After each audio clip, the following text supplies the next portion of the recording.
പരിശുദ്ധമായ ഖുർആനുകനായിട്ട്, ഖുർആന്റെ ക്ലാസ്സുകനായിട്ട്, ഖുർആനുകളുള്ള വിഷയം മനസ്സിലാക്കുവാനായിട്ട് ഒരുമിച്ച് കൂടുന്നതിനുള്ള മഹത്വം എന്തായാലും നിങ്ങൾ ചെന്ന ഇതിന്റെ പരിശുദ്ധമായ ഖുർആൻ ഓതിയെങ്കിലുള്ള പ്രതിഫലം എന്തരേ. അതായത് പരിശുദ്ധമായ റമദാനിൽ എല്ലാ വിഷയത്തിലും ഡബിൾ കൂലിയിട്ടാണ് ഞങ്ങൾ എല്ലാവരും പഠിച്ചുകൊണ്ടുള്ളത്. അതായത് സുന്നത്ത് കർമ്മമാക്കിയെങ്കിൽ, സുന്നത്തായ നമസ്കാരം അല്ലെങ്കിൽ സുന്നത്തായ പ്രവർത്തനങ്ങളാക്കിയെങ്കിൽ ഫർദുര കൂലിയും, ഫർദ് ഇങ്ങനെ ഡബിൾ ഇരട്ടി കൂലിയുള്ള വിഷയങ്ങളെല്ലാം ഞങ്ങൾ മനസ്സിലാക്കില്ല.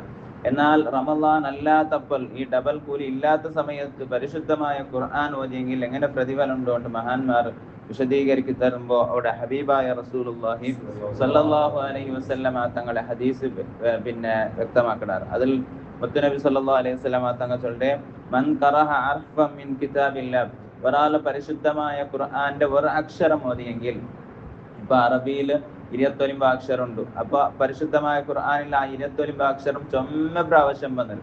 അപ്പൊ ഈ പരിശുദ്ധമായ ഖുർആനിൽ നിന്നുള്ള ഒരു അക്ഷരം ഒരാൾ ഓതിയെങ്കിൽ, അങ്ങനെ ഓതിയെങ്കിൽ ഫലഹു ബിഹി ഹസനത്തുൻ, അവനക്ക് ധാരാളം, അവനക്കൊരു പ്രതിഫലമുണ്ട്, അവനക്ക് നന്മ കിട്ടുക, പ്രതിഫലം കിട്ടുക, കൂലി കിട്ടുണ്ടാണ് മുത്തുനബി സല്ലല്ലാഹു അലൈഹി വസല്ലം തങ്ങൾ ചൊല്ലി.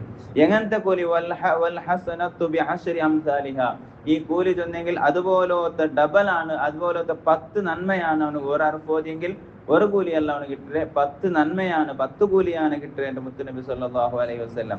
എന്നിട്ട് നബി സല്ലല്ലാഹു അലൈഹി വസല്ലം തങ്ങൾ ചൊല്ലു, ലാ അഖൂലു അലിഫ് ലാം മീം ഹർഫുൻ, പരിശുദ്ധമായ ഖുർആനിൽ ചില ആയത്ത് ഇങ്ങനെ ഉണ്ട്, അലിഫ് ലാം മീം ഹാ മീം ത്വാഹ യാസീൻ, ഇങ്ങനെ ഒരു ആയത്തുകളുണ്ട്. പക്ഷെ ഇതെല്ലാം ഒരക്ഷരമായിട്ട് മഹാന്മാർ ചർച്ചയാക്കുമ്പോൾ അവിടെ മുത്തുനബി സല്ലല്ലാഹു അലൈഹി വസല്ലം തങ്ങൾ ചൊല്ലെ, അവിടെ അത് ഒരക്ഷരമായിട്ടല്ല കൂട്ടരെ, അത് അത്ര അലിഫ് ലാം മീം ഓതിയെങ്കിൽ 10 കൂലിയിട്ട് മാത്രമല്ല അവിടെ കൂട്ടരെ. പിന്നെ അലിഫുൻ ഹർഫുൻ വലാകിൻ ഹലിഫുൻ ഹർഫുൻ വലാമുൻ ഹർഫുൻ വമീമുൻ ഹർഫുൻ, അലിഫ് ലാം മീം ചൊല്ലുമ്പോൾ അതിൽ അലിഫ് ഒരു ഹർഫായിട്ട് കൂട്ടരെ, പൈക്കുന്ന 10 നന്മയായിട്ട്.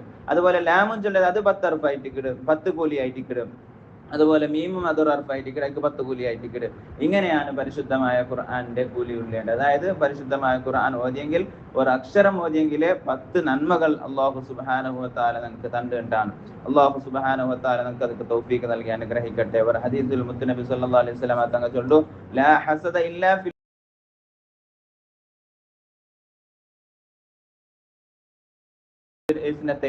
രണ്ട് കാര്യത്തിലല്ലാണ്ട് അസൂയ കാട്ടുകയില്ലാണ്ട്, ആർക്കും ഞങ്ങൾ ചതി കാട്ടേ, അസൂയ കാട്ടേ, അങ്ങനത്തതൊന്നും ഞങ്ങൾ ഇക്കോതീര, 2 കാര്യത്തിൽ ഞങ്ങൾ ആക്കാൻ. പക്ഷെ ഈ അസൂയ ചൊന്നെങ്കിൽ ഒരാളുകളുടെ ഹൈറ് അത് അങ്ങ് പോയിട്ട് ഞങ്ങൾ കിട്ടണമെന്നാണ് ഞങ്ങൾ ഉദ്ദേശിക്കുന്നത്. പക്ഷെ ഈ ഹസദ് ചൊന്നെങ്കിൽ, ഈ ചതി ചൊന്നെങ്കിൽ, ഈ അസൂയ ചൊന്നെങ്കിൽ അങ്ങനല്ല, ഒരാളുകളുടെ നന്മ പോയിട്ടല്ല, ഞങ്ങൾക്കും അതുപോലത്തെ കിട്ടിട്ട് ചെന്നിട്ട് ഞങ്ങൾ 2 വിഷയത്തിൽ ആഗ്രഹിക്കുക. അതിൽ ഒന്നായിട്ട് ഒരാൾക്ക് അല്ലാഹു സുബ്ഹാനഹു വ തആല പരിശുദ്ധമായ ഖുർആൻ കൊടുത്തിട്ട് ആ ഖുർആന്റെ ജാവും പോലും അവൻ ഓതുക, അങ്ങനത്തെ ഒരാളുകളുള്ള ആ വിഷയം അത് നക്ക് കിട്ടണമെന്ന് ചെന്നിട്ട് ഞാൻ എന്താക്കുക, അസൂയ കാട്ടാം. അതുപോലെ ഒരാൾക്ക് ധാരാളം സമ്പത്ത് കൊടുത്തിട്ട് അവന് ജാവും പോലും എന്താക്കണം, അതൊക്കെ സ്വതക്കാക്കി കൊണ്ടിരിക്കണം. അപ്പൊ ഞങ്ങട്ടിയില്ല, അപ്പൊ ഞങ്ങൾ അങ്ങനെ കിട്ടിട്ട് ചെന്നിട്ട് ഒരു അസൂയ കാട്ടാണ്ടാണ് പരിശുദ്ധമായ ഹബീബായ റസൂലുള്ളാഹി സ്വല്ലല്ലാഹു അലൈഹി വസല്ലം തങ്ങൾ ഹദീസിൽ പഠിപ്പാട്ട്. അതുകൊണ്ട് പരിശുദ്ധമായ ഖുർആന്റെ മഹത്വങ്ങൾ അനുസരിച്ച് ഓതുള്ള തൗഫീഖ് അല്ലാഹു നമുക്ക് നൽകി അനുഗ്രഹിക്കുമാറാകട്ടെ. ഇന്ന് വെള്ളിയാഴ്ച ആയിട്ട് കഹഫ് സൂറത്തും ഞങ്ങൾ ഓതണം. ഇവിടെ ഒരു വിഷയം കാലി ഓതിയെങ്കിൽ മാത്രമല്ല 10 ഒരർഫ് 10 കൂലി ഇല്ല, ഓതത് തരുന്നില്ലെങ്കിൽ ഒരു അക്ഷരം ഇങ്ങനെ നോക്കിയെങ്കിലും 10 കൂലി നമുക്ക് കിട്ടുക. അപ്പൊ അതെല്ലാം ഞങ്ങൾ മനസ്സിലാക്കണം. അല്ലാഹു നമുക്ക് തൗഫീഖ് നൽകി അനുഗ്രഹിക്കുമാറാകട്ടെ. അൽ ഫാത്തിഹ. അഊദു ബില്ലാഹി മിനശ് ശൈത്വാനിർ റജീം. ബിസ്മില്ലാഹിർ റഹ്മാനിർ റഹീം. അൽഹംദുലില്ലാഹി റബ്ബിൽ ആലമീൻ അർറഹ്മാനിർ റഹീം മാലികി യൗമിദ്ദീൻ إياك نعبد وإياك نستعين اهدنا الصراط المستقيم صراط الذين أنعمت عليهم غير المغضوب عليهم ولا الضالين آمين. الله سبحانه وتعالى ഞങ്ങൾ ഓതിയ ഫാത്തിഹ സൂറത്ത് ചൊന്ന വിഷയം അല്ലാഹു ഞങ്ങളിൽ നിന്ന് സ്വീകരിച്ചു തന്ന് അനുഗ്രഹിക്കുമാറാകട്ടെ. ഖുർആന്റെ മഹാരഥന്മാരായ ഇമാമിയങ്ങളും അതുപോലെ എല്ലാ ഔലിയാക്കളും അമ്പിയാക്കളും സ്വാലിഹീങ്ങളും സജ്ജനങ്ങളുടെ ഹദ്റത്തിലേക്ക് അല്ലാഹു എത്തിച്ചു കൊടുത്ത് അനുഗ്രഹിക്കുമാറാകട്ടെ.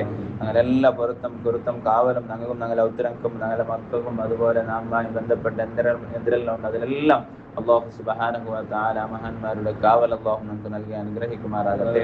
ഈ മജ്ലിസിൽ ഉള്ളങ്ങളുടെ കുടുംബത്തിൽ നിന്ന് ഹോസ്പിറ്റലിലുള്ള ചെറിയ പ്രയാസമായിട്ടോ ഓപ്പറേഷനിലേക്ക് പിന്നെ വിധേയമായിട്ടുള്ള അല്ലാഹു സുബ്ഹാനഹു വ തആല ഈ മജ്ലിസിലെ ഹക്ക് ബറക്കത്ത് കൊണ്ട് പൂർണ്ണമായ ശിഫാവും കാവലും അല്ലാഹു നൽകി അനുഗ്രഹിക്കുമാറാകട്ടെ. സന്തോഷമുള്ള ആഫിയത്തുള്ള ആരോഗ്യമുള്ള ജീവിതം